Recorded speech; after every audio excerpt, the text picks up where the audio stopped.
Hi hello வணக்கம் guys. நம்ம இப்போது எதை பற்றி பார்க்க போகிறோன்னு சொல்லிட்டு பார்த்தீங்கன்னா வெயிட் லாஸ் பற்றி தான் வந்து பார்க்க போகிறோம். எப்படி வெயிட் லாஸ் வந்து பண்ணலாம், எந்த மாதிரி ப்ரொசீஜர் இருக்குது அப்படின்னு சொல்லிட்டு மார்னிங் டு ஈவினிங் வரைக்கும் எந்த மாதிரி ஃபுட் எடுத்துக்கலாம் அப்படின்னு சொல்லிட்டு நம்ம இப்போ இந்த வீடியோவில் பார்க்கலாம்.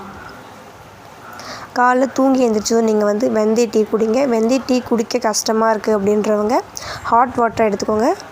அதுக்கப்புறம் மார்னிங் ஒரு 15 or 20 minutes 15 நிமிஷம் இல்லைனா ஒரு 20 நிமிஷம் நீங்கள் நல்லா வாக்கிங் போங்க, வாக் பண்ணுங்கள்.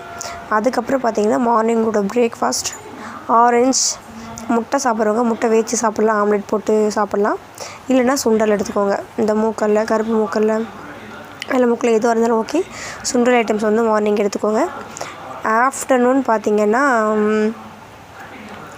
ஓகே, ஒருவேளை இந்த மார்னிங் டீ காஃபி குடிக்கிற பழக்கம் இருக்கிறவங்களாம் இருக்காங்க பார்த்தீங்களா, டீ காஃபி குடிக்கிறவங்க ஒருவேளை இருந்தீங்கன்னா அது எந்த மாதிரி நீங்கள் குடிக்கணும் அப்படின்னு சொல்லிட்டு சொல்கிறேன் பாருங்கள்.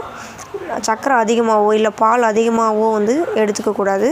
ஏன்னா டயட் நீங்கள் ஃபாலோ பண்ணுறீங்க அப்படின்னா ஒரு டம்ளர் டீ நம்ம குடிக்கிறோன்னா அதில் 1/4 டம்ளர் பால் இருக்கணும், மீதி 3/4 வாசி வந்து தண்ணி தான் இருக்கணும். தண்ணி அதிகமாக இருக்கணும், பால் கம்மியாக இருக்கணும்.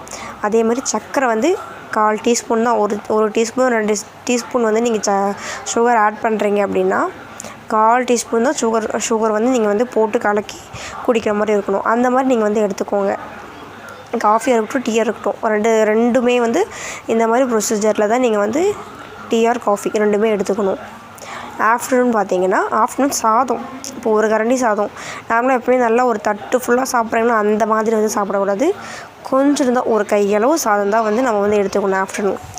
அதே மாதிரி சாப்பாடு எந்த அளவுக்கு எடுத்துக்கிறோமோ அதே சேம் காய்கறியும் அந்த அளவுக்கு எடுத்துக்கணும். பொரியல் எல்லா பொரியலும் வந்து அது எல்லா வெஜிடபிள்ஸும் சேர்ந்த மாதிரி பொரியல் வந்து எடுத்துக்கோங்க.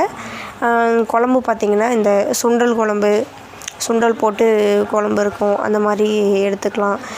இல்லைன்னா கீரை இருக்குது பார்த்திங்களா, முருங்கைக்கீரை, பருப்போடு சேர்த்து வேக வச்சு சும்மா தாளிச்சிட்டு லைட்டாக கொஞ்சோண்டு எண்ணெய் சேர்க்கணும். தாளித்து அப்படியே எடுத்து நீங்கள் வந்து அப்படியே சாப்பிட்டுக்கலாம். ரொம்ப இதுவாக வந்து சாப்பிடக்கூடாது, இதுவாக சாப்பிட்டுக்கணும். சாப்பாடு நான் சொன்ன மாதிரி ஒரு கையளவு தான்.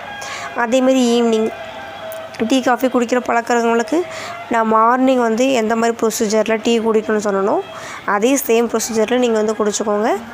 நைட்டுக்கு வந்து மில்லட் தோசை, அதாவது ஒரு 3 தானிய வகைகள் சேர்ந்து 3 தானிய வகை எதுவாக இருந்தாலும் சரி, ஒரு 3 தானிய வகை நீங்கள் எடுத்துக்கோங்க. அதை ஊற வச்சு மாவாட்டி வச்சுக்கோங்க. மாவாட்டி எப்படி நம்ம தோசை மாவு புளிக்க விடுவோமோ சேம் அதே மாதிரி புளிக்க விடணும். புளிக்க விட்டு அதே மாதிரி தானிய வகை தோசை, ஒரு 3 தானிய வகை தோசை வந்து நீங்கள் எடுத்துக்கோங்க. நைட்டுக்கு தோசை 2 தோசை சாப்பிடுங்க போதும், 2 தோசை. சட்னி பார்த்திங்கன்னா புதினாவும் கொத்தமல்லி சேர்ந்த சட்னி, இதை எடுத்துக்கோங்க. ஓகேங்களா? இந்த மாதிரி டெய்லி நீங்கள் பண்ணிட்டு வந்தீங்கன்னா நெக்ஸ்ட் டே பார்த்திங்கன்னா உங்களுக்கு கண்டிப்பாக ரிசல்ட் தெரியும். ஒரு 50 kg இருக்கீங்கன்னா 49 kg கண்டிப்பாக வந்திருப்பீங்க. ரெகுலராக நீங்கள் வந்து இதை ஃபாலோ பண்ணிங்கனாலே உங்களோட வெயிட்டை ஈஸியாக வந்து நீங்கள் கம்மி பண்ண முடியும்.